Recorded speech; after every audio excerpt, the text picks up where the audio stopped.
Inhuman.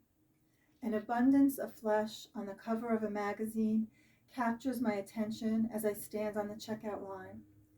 But at the same time, I am noticing the vibrant ribbon of living flesh and organic shades of pink and brown and yellow. My heart sinks as the reality of the photo surfaces.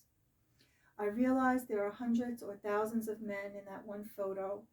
All of their heads are shaved completely bald, and they are doubled over in such an uncomfortable way they look like twisted, inhuman creatures traveling across a cement forest in a fairy tale.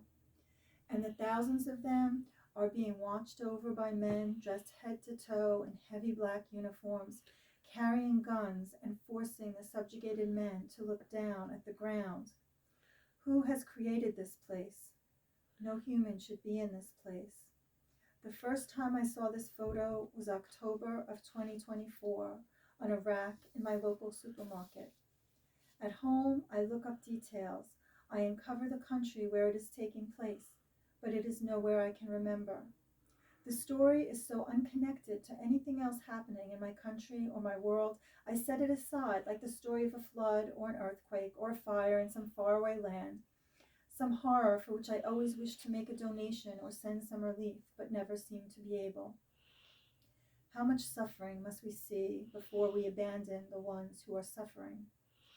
The image of the young man, bent over like animals, appears in my dreams in more and more abstract combinations until it fades altogether, flushed in the process in the consciousness of my dreams, to protect me from the feeling I had that it was my shoulders that were being pressed down.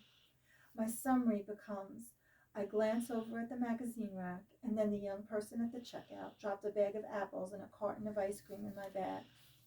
Until a long time later, until many months later, on March 15th, 2025. This time it is a video of all the worst horrors from the first image. There are many men in the background, but one man is not just crouched over. He is kneeling in an awkward position, held half in the air by one of the men in black uniforms, and they are shaving his hair off. First, we see beautiful flowing locks of a young man fall to the ground, and then they keep shaving down until his head is bald and vulnerable like the rest of his half-naked body.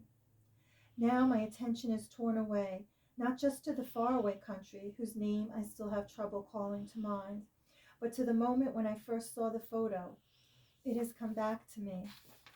In the streets around me, in cities and places I know the names of, in places I have visited, in places I have cousins in, men and women in black clothes with guns have rounded up my neighbors.